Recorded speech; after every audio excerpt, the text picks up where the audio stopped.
Muchas gracias por esta muy generosa presentación. Es un agrado estar aquí con ustedes y agradezco mucho a los organizadores de este congreso, así como el CIESPAL y mi colega y amigo José Enrique Finol. Reflexionar sobre los territorios discursivos de América Latina es imprescindible para la comprensión de las culturas de este continente, pero abarca al mismo tiempo un horizonte más ancho que concierne un problema esencial de todas las sociedades, especialmente en la historia moderna y contemporánea. Para evocar este problema se podría utilizar una expresión que existe en italiano, en español y en otras lenguas, sobre todo romances: traducción-traición. La dicotomía del traductor-traidor desempeña un papel central en la teoría de la traducción, subrayando la imposibilidad de expresar el sentido de un texto literario en otra lengua sin traicionarlo de alguna forma. Mas señala al mismo tiempo una cuestión dialéctica más general. Vivir en las sociedades postmodernas significa inevitablemente situarse al cruzamiento de dos o más culturas, en relación a las cuales la construcción de la identidad individual y social se forja constantemente como un bricolaje, el cual traduce de una cultura a otra, pero simultáneamente traiciona ambas. En la sociedad italiana actual, por ejemplo, se hacen más y más raros los casos de individuos que nazcan, crezcan, se empleen, se casen, tengan hijos y mueran en el mismo lugar, sea eso por la necesidad de encontrar una formación o un empleo lejos de sus propios orígenes, o por la voluntad, siempre más común hoy en día, de explorar nuevos horizontes geográficos, culturales y sociales. Este es un hecho bastante reciente, por lo menos en la mayoría de la sociedad italiana. Italia es un país de navegadores, inmigrantes, pero sin embargo su cultura tradicional es esencialmente local, apegada al deseo de mantener las raíces en un territorio cultural familiar, de guardar el entorno cultural originario y transportarlo en otra latitud si fuera necesario. Un dicho que hasta la Segunda Guerra Mundial era muy común entre las personas mayores de mi región era: por donde ha entrado la cuna tiene que salir el ataúd, para indicar la necesidad casi natural que toda la existencia de un individuo se desarrollase integralmente en relación a unas coordenadas territoriales y socioculturales inmutables. Otro dicho muy frecuente en la región de Nápoles contiene una recomendación complementaria: quien no escuche a su padre y a su madre no sabe dónde morirá, que enfatiza la necesidad de seguir la tradición y especialmente la costumbre familiar para no correr el riesgo de perderse en el mundo. Es evidente que pocos jóvenes ciudadanos europeos hoy quieren o siquiera pueden seguir dichos proverbios. Aunque se queden en el mismo lugar geográfico, serán constantemente rodeados por un bombardeo de comunicaciones digitales que los llevarán a otros lugares desconocidos, en contacto con paisajes, lenguas y costumbres diferentes.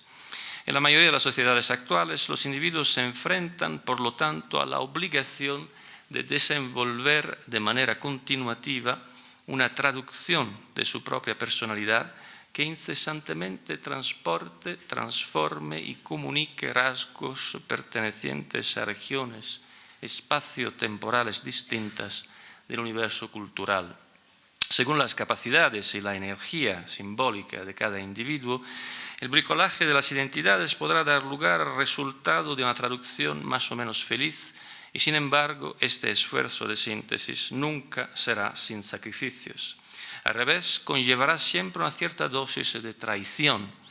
¿Qué significa traición en este contexto? Significa el sentido casi físico de sufrimiento existencial que siente uno al darse cuenta que para encajarse en un contexto cultural globalizado tiene que transformar profundamente o incluso censurar algunos elementos de su identidad local de manera más o menos dramática, desde algunos matices aparentemente superficiales hasta los pilares de su propia cultura. Es exactamente en relación a las ambigüedades, las paradojas y los malestares de la relación traducción-traición en las culturas locales contemporáneas que una reflexión sobre los territorios discursivos de América Latina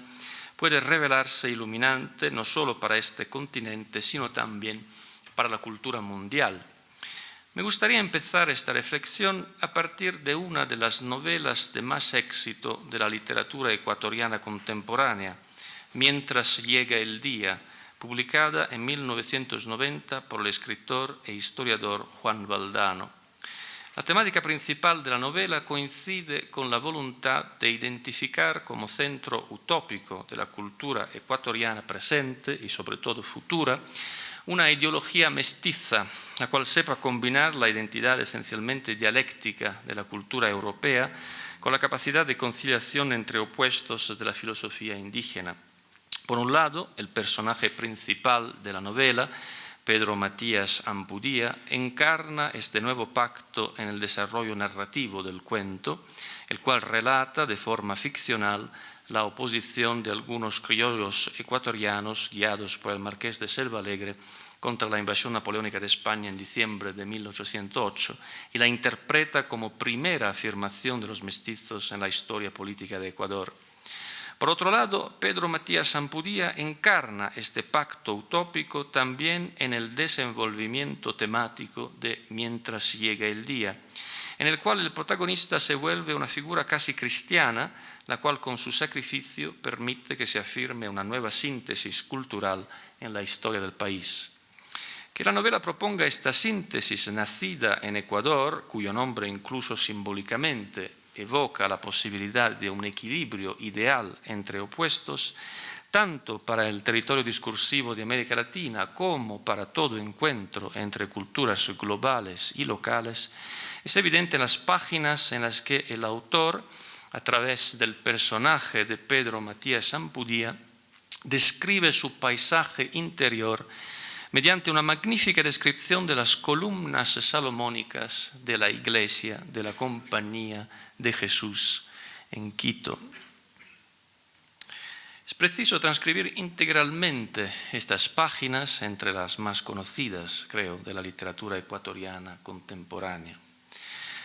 A pocos pasos y a la derecha se levantaba sobre un alto pedestal la cruz de la Compañía. Desde ahí contempló el ornamentado frontispicio de piedra del templo. Como en otras ocasiones, ese placer, siempre recobrado, de observar aquella arquitectura le apaciguó el ánimo. Le pareció que ese trío duplicado de columnas salomónicas de clara estirpe berninesca giraba con un ímpetu dinámico cuyo eje estaba en la mitad del mundo. Ritmo de contorneo sensual de torsos y caderas femeninas que impetuoso descendía la sangre, pero también pulso e impulso introspectivo que, descubriéndose a sí mismo, se remontaba a la contemplación del universo. Su mirada quedó atrapada, hipnotizada por aquel compás giratorio de las columnas, dúctiles lenguas de fuego que, brotando de la tierra, se remontaban al cielo para abrasar las alturas acuosas del aire.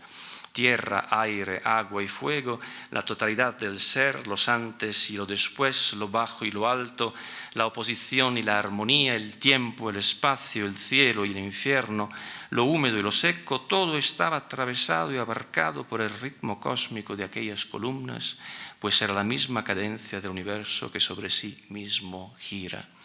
Presintió entonces que ese pulso era semejante al suyo, aquel ser y no ser de esa contienda íntima y sin tregua de un mestizo como él, aquel desgarrador contrapunto de un hombre que siente al fondo de sí mismo sus raíces bifurcadas. Esta maravillosa éfrasis resuena profundamente con mi sensibilidad de lector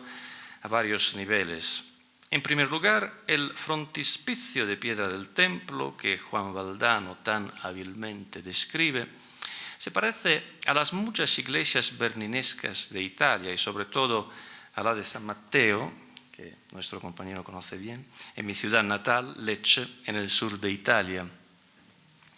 Pero con una diferencia esencial. Aquí, de las dos columnas que adornan la fachada, solo la de la derecha presenta un fragmento de decoración salomónica. Entonces, narra una leyenda de artistas que el escultor que empezó a decorar la columna, dándose cuenta que no hubiera sabido llevar a cabo la decoración, se suicidó. Por un lado, entonces, la fachada de la iglesia de la Compañía en Quito ofrece a Pedro Matías Ampudía una traducción arquitectural y artística de la estética política que Juan Valdano elige para el destino de Ecuador y de América Latina. Que este destino se cumpla en unos elementos arquitecturales llamados columnas salomónicas es una referencia evidente a un ideal de equilibrio supremo. Por el otro lado, en la fachada de la iglesia de San Mateo, en Lecce, Italia, la incapacidad de llevar a cumplimiento la decoración salomónica de las columnas se traduce en una derrota existencial, en un suicidio. En efecto, a un nivel menos visual y más filosófico, el recorrido existencial y político de Pedro Matías Ampudía y su reflejo en la fachada de la iglesia de la Compañía en Quito presentan al lector una propuesta para manejar el desafío a la vez psicológico y social de las contradicciones culturales del mundo contemporáneo, de la necesidad de traducirse globalmente sin traicionarse localmente,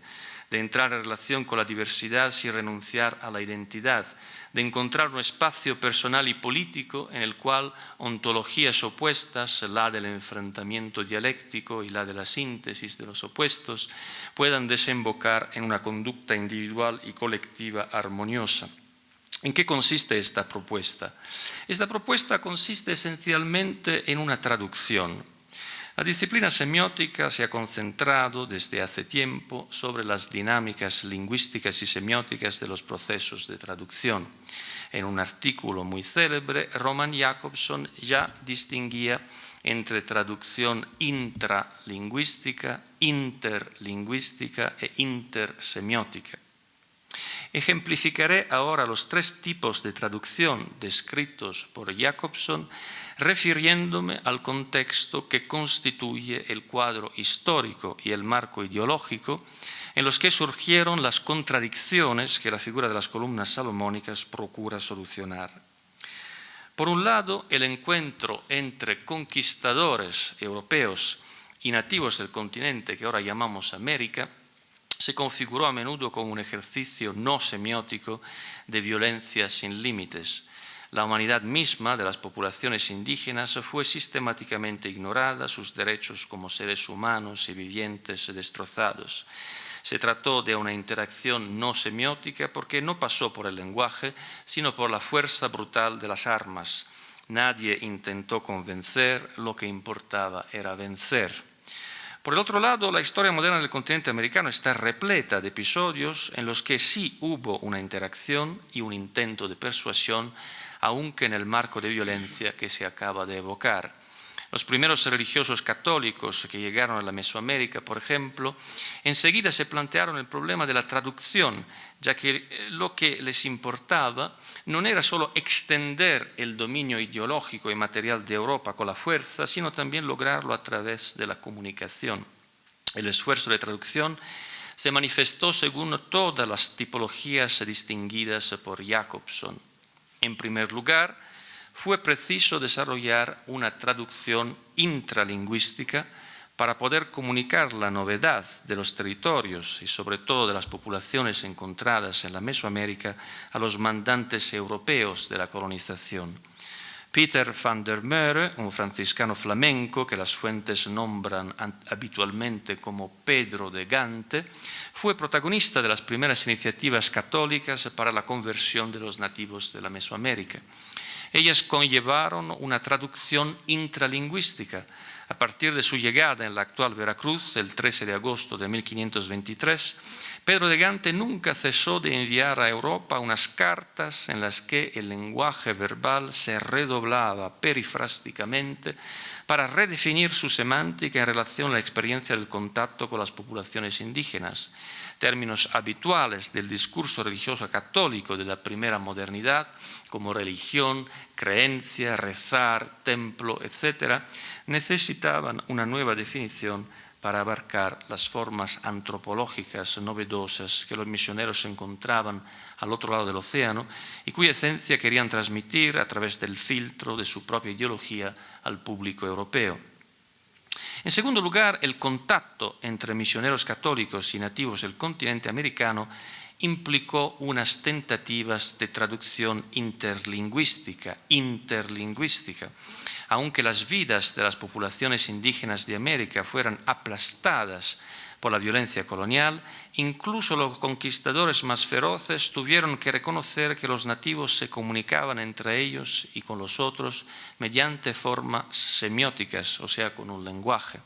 En el principio este lenguaje fue incomprensible y sin embargo era evidente que se trataba de un lenguaje. Toda la trágica epopeya de la Malinche estribó en un intento de traducción interlingüística en el marco de la violencia colonial. Pero a menudo estos esfuerzos de traducción del lenguaje verbal al otro fracasaron, conllevando entonces a un tercer tipo de traducción, la intersemiótica. Por ejemplo, cuando Pedro de Gante se dio cuenta que comunicar la fe verbalmente a los nativos de la Mesoamérica era imposible, recurrió a la comunicación visual para favorecer la educación religiosa y la conversión de las poblaciones indígenas, como cuenta en La monarquía indiana, publicada en 1615, el franciscano Juan de Torquemada, principal historiador de la conquista religiosa de la Nueva España. En este contexto es útil citar su propia descripción. Tuvieron estos benditos padres un modo de predicar no menos trabajoso que artificioso y muy provechoso para estos indios por ser conforme al uso que ellos tenían de tratar todas las cosas por pinturas. Y era de esta manera: hacían pintar en un lienzo los artículos de la fe y en otro los 10 mandamientos de Dios, y en otro los 7 sacramentos y lo demás que querían de la doctrina cristiana. Y cuando el predicador quería predicar de los mandamientos, colgaban junto de donde se ponía a predicar el lienzo de los mandamientos, en distancia que podía con una vara señalar la parte del lienzo que quería, y así les iba declarando los misterios que contenía y la voluntad de Dios que en ellos se cifra y encierra. Lo mismo hacía cuando quería predicar de los artículos, colgando el lienzo en que estaban pintados. Y de esta manera se les declaró clara y distintamente y muy a su modo toda la doctrina cristiana. En efecto, las invenciones intersemióticas de Pedro de Gante fueron ingeniosas. Originario de una región católica de Europa, Flandes, que se había vuelto uno de los centros principales para la producción de iconografía religiosa y sobre todo de grabados o con finalidades pastorales, Pedro de Gante sabía dibujar y pintar y conocía el poder comunicativo y persuasivo de las imágenes. En su tierra, grabados y pinturas habían comunicado los fundamentos de la fe católica a las misiones internas de Europa, a los muchos que no sabían leer y que no entendían el latín de los sermones. ¿Por qué entonces no utilizar la misma traducción intersemiótica del lenguaje verbal de la teología al lenguaje icónico de las pinturas para comunicar con los nativos de la Mesoamérica y empujarlos hacia la fe? Además, la constatación que las poblaciones de la Mesoamérica utilizaban imágenes para guardar y comunicar sus creencias parecía un punto de contacto entre las dos culturas, el cual facilitaría la transmisión de la verdadera fe.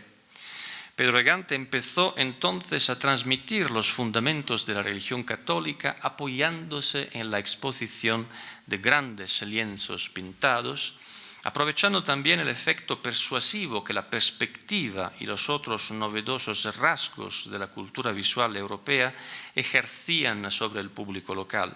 Al mismo tiempo, el religioso flamenco produjo unos catecismos pictográficos destinados a los nativos y a su comunicación con los misioneros. Un ejemplar de estos catecismos se puede admirar en la Biblioteca Nacional de Madrid. Es difícil, si no imposible, averiguar cuánto fuese eficaz este método visual de comunicación. Sin embargo, lo que nos interesa aquí es que la actitud semiótica que estaba detrás de la elaboración, difusión y utilización de estos medios de traducción visual era muy parecida a la que subyacía a los experimentos comunicativos de la Contrarreforma en sus misiones interiores. En Europa como en las Américas, la Iglesia se dio cuenta que las viejas modalidades de evangelización elaboradas durante la Edad Media habían cesado de ser eficaces, comprometidas por la ausencia de un terreno lingüístico común en las Américas, por la ausencia de un terreno cultural y espiritual común en Europa. A fin de disipar el espectro de un fracaso de la evangelización del mundo, los misioneros católicos de la primera modernidad elaboraron estrategias de persuasión religiosa basadas en lo que la antropología lingüística contemporánea define entextualización, o sea, la idea, y cito el antropólogo americano Webb Keane, trozos de discurso puedan devenir extraíbles de sus contextos particulares y puedan ser transformados entonces en trozos discursivos portables. Estos trozos de discursos o textos pueden, por lo tanto, circular y ser recontextualizados, insertados en nuevos contextos. Fin de la citación. Sin embargo, la entextualización del catolicismo propuesta por Pedro de Gante no era nada neutral.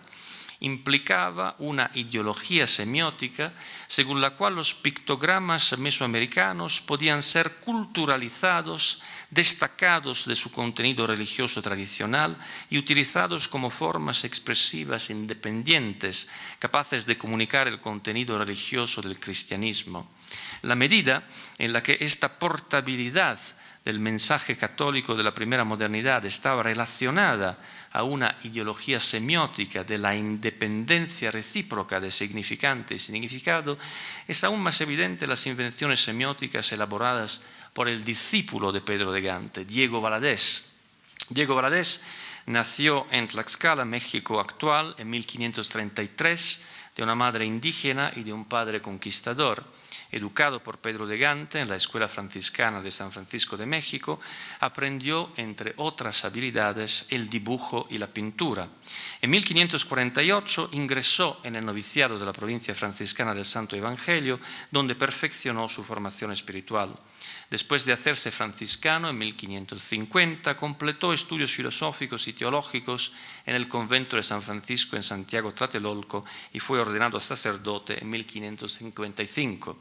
Desde su juventud demostró una notable capacidad lingüística, probablemente debido a sus antecedentes familiares. Era capaz de hablar náhuatl, otomí y tarasco. En 1571, Valadez fue uno de los primeros nativos de las Américas a cruzar el Océano Atlántico de oeste a este. Fue primero a España, luego a París y finalmente a Roma,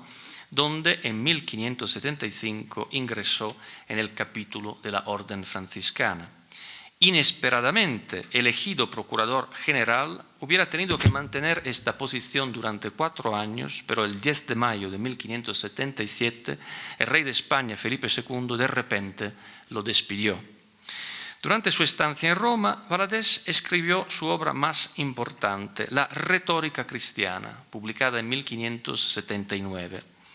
La última evidencia de su presencia en el mundo de la primera modernidad es del 8 de febrero de 1582, fecha a partir de la cual no se encuentran más huellas históricas de su presencia y actividad. Para nuestras finalidades, lo que interesa de la retórica cristiana de Valadez no es su tema, profundamente inspirada por el libro Eclesiástica y Retórica de Luis de Granada, 1576, la retórica cristiana simplemente reinterpreta la retórica de Cicerón a la luz del Concilio de Trento. Lo que importa de la retórica cristiana es al revés su método, es decir, la intención de elaborar y difundir dispositivos visuales para la evangelización y la conversión religiosa de los analfabetos. Por un lado, esta obra testimonia, a la vez en su discurso verbal y en sus estupendos grabados, las actividades evangelizadoras de los frailes franciscanos en la Mesoamérica y sobre todo sus invenciones semióticas. En uno de sus grabados, por ejemplo, Valadez propone una compleja visión casi diagramática de la organización de la misión y coloca en el ángulo visualmente más importante, el de arriba izquierda, una figurina de Pedro de Gante enseñando la teología pictográfica a los nativos. La leyenda de la imagen reza discunt omnia, que en latín significa aprenden todo. Por el otro lado, la retórica cristiana es un maravilloso ejercicio de traducción intersemiótica, el cual intenta volver en imágenes los principios fundamentales de la teología y de la retórica cristiana. El objetivo de Valadez es de abastecer a los misioneros de unas herramientas retóricas capaces de superar los obstáculos de la comunicación verbal, creando un lenguaje icónico global del cristianismo. El problema de fondo de estas invenciones semióticas, aunque fuesen a veces ingeniosas y eficaces, consistía en su brotar de una insensibilidad total hacia los desequilibrios de la globalización naciente, desequilibrios cuyos efectos han perdurado hacia la historia moderna y contemporánea. Me gustaría evocar esta falta de equilibrio, para concluir, retornando a la comparación entre fachadas de iglesias. Ya vimos que en la novela Mientras llegue el día, las columnas salomónicas de la fachada de la iglesia de la Compañía en Quito se vuelven una especie de sistema semisimbólico. En la novela de Juan Valdano y precisamente en el maravilloso pasaje que ya fue citado, las columnas salomónicas son un sistema semisimbólico ya que sus características topológicas y morfológicas se disponen según oposiciones formales que consiguen no solamente constituir la representación arquitectural de las oposiciones étnicas e ideológicas que se encuentran en la arquitectura psicológica de Pedro María Sampudía, sino consiguen también proponer una solución nueva a un problema de estas arquitecturas, una forma novedosa para solucionar un dilema estructural. Las columnas salomónicas unen el bajo y el alto, pero también unen lo rectilíneo y lo curvilíneo, la vectorialidad recta y la vectorialidad curva. Es exactamente en virtud de su forma de espiral ascendiente que estas columnas pueden ser percibidas como concretización de la ideología mestiza que no elige entre oposiciones, sino las funde en un movimiento de síntesis, el cual no es simplemente hegeliano, porque no se limita a la superación dialéctica de una contradicción, sino que consiste en la superación no dialéctica de la misma dialéctica occidental y de sus oposiciones, gracias a la referencia a la cosmología indígena de Ecuador. Ya vimos, segunda fachada de iglesia, lo que aconteció con las columnas salomónicas inacabadas de la fachada de San Mateo en Lecce. La imposibilidad de transformar la columna en una espiral ascendiente, en un medio de comunicación entre opuestos, llevó al artista al suicidio. ¿Y qué es el suicidio? Sino la última iniciativa posible ante la incapacidad de resolver las contradicciones lacerantes de la vida, o por lo menos de convivir con ellas. La tercera fachada de este recorrido es la que aparece en uno de los grabados dibujados por Diego de Valadez para su retórica cristiana.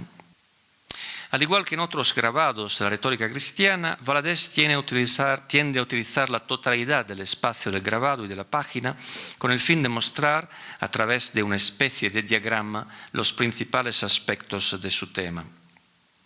En el centro del grabado, 14 frailes llevan sobre sus hombros, como en una procesión, una representación simbólica de la Iglesia de Roma, coronada por una imagen de la Trinidad. San Francisco lidera el grupo, mientras que Martín de Valencia, el primer franciscano en desembarcar en Mesoamérica, cierra la procesión. La fachada de la iglesia, transportada por los franciscanos, recuerda sorprendentemente al espectador la de la Basílica de San Pedro en Roma, que Valadez ciertamente tuvo la oportunidad de ver durante su estancia en Italia.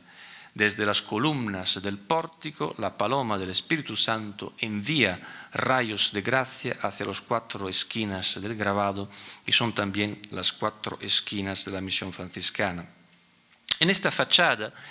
dibujada y grabada por Valadez, no se hallan columnas salomónicas capaces de reconciliar la identidad local y el proyecto global en una síntesis mestiza armoniosa,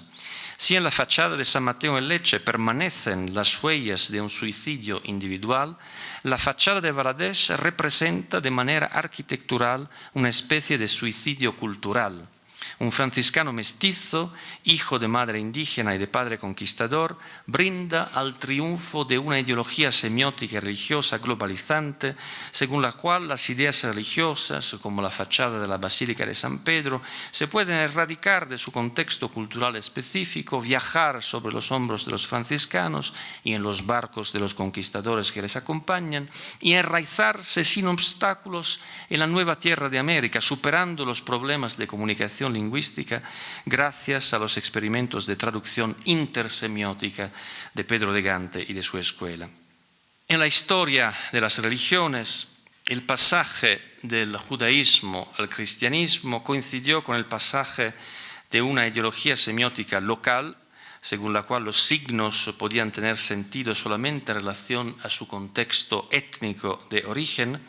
a una ideología semiótica global, según la cual los signos pueden ser destacados de su contexto originarios y exportados hacia otros contextos. Esta operación de entextualización, cuyo protagonista histórico principal fue San Pablo, tuvo un éxito tal que hoy en día no nos extraña en absoluto que el líder de la religión católica tenga su asiento material y simbólico en Roma y no en Jerusalén. De la misma manera, no le extrañaba a Diego Valadez dibujar una imagen en la que la fachada de la Basílica de San Pedro de Roma milagrosamente viajaba hacia Mesoamérica para instalarse allí con sus columnas marmóreas. El problema de esta utopía de traslación del sentido era que se trataba de una ilusión, la cual era tal, sobre todo porque, a la inversa de cuanto acontece en la síntesis arquitectural imaginada por Juan Valdano, se trataba de una traslación unilateral. La imposibilidad de imaginarla como un intercambio bidireccional, como una traducción en los dos sentidos de la comunicación, se manifestó de manera trágica en la misma vida de Diego Valadez, cuando Felipe II decidió de repente anular su elección como procurador general de la Orden Franciscana, exactamente porque no quería legitimar la posibilidad de que un mestizo subiera posiciones de poder y liderazgo en el mundo católico. Hemos empezado este recorrido en la historia discursiva de América Latina diciendo que el contacto entre nativos y misioneros conllevó no solamente la violencia, como desafortunadamente aconteció en muchos contextos, sino también la comunicación y tentativas de persuasión.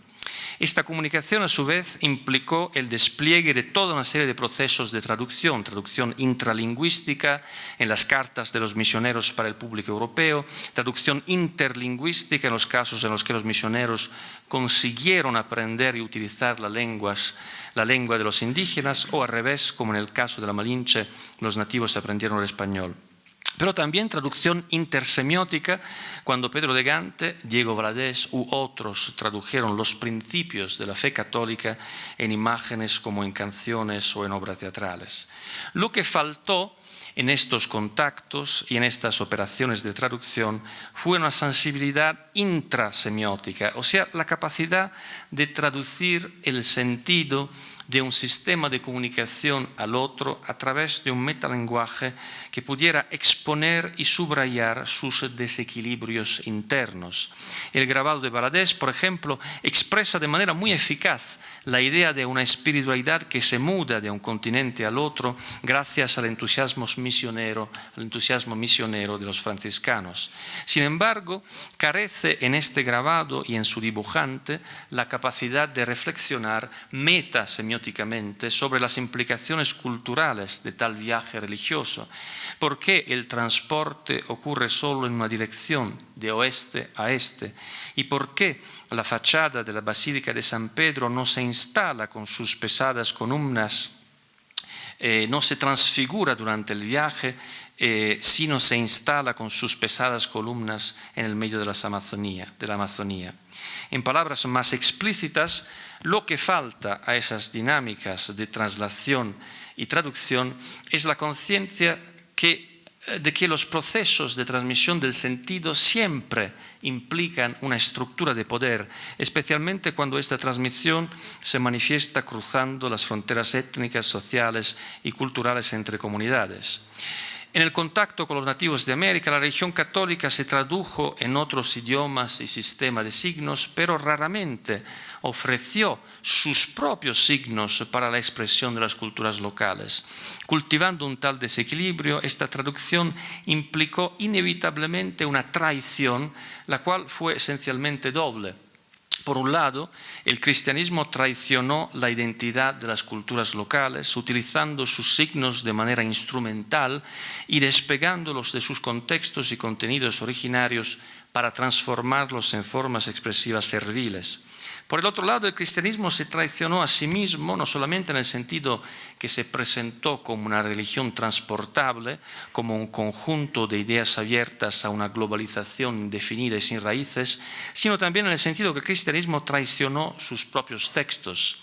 Walter Benjamin, en su célebre escrito sobre la tarea del traductor, 1920, concluía una reflexión densísima sobre la filosofía de la traducción, afirmando que la interlinearidad de los textos sagrados es el prototipo o el ideal de toda traducción, en el sentido que los textos más sofisticados que las culturas hayan producido, contienen entre sus propias palabras su traducción ideal, una especie de metalenguaje implícito que indique su contenido esencial. Imaginándose como una religión global, transportable en todo contexto cultural, descuidando las especificidades de las culturas nativas y la dignidad de sus sistemas de signos, el cristianismo olvidó sus orígenes y su naturaleza más profundas, o sea, su destino de nacer, desenvolverse y difundirse como religión esencialmente mestiza, que revolucionariamente trascendía las diferencias de etnia, clase y género. Pedro de Gante y Diego de Valadez, como muchos de los protagonistas de la globalización cultural moderna y contemporánea, interpretaron la universalidad del cristianismo como una universalidad funcional, comunicativa, y no se dieron cuenta que la verdadera universalidad de esta religión consistía o hubiera tenido que consistir en una universalidad ética, existencial, no en el proyecto de traducir la misma palabra de Dios para todos los hombres, sino el proyecto de traducir todos los hombres para la misma palabra de Dios, otorgando a todos y a todas, como en la síntesis utópica representada por las columnas salomónicas de la Iglesia de la Compañía en Quito, la dignidad de su propia ascendencia cultural y al mismo tiempo elevando el destino de cada cultura en el recorrido de una humanidad común. Muchas gracias.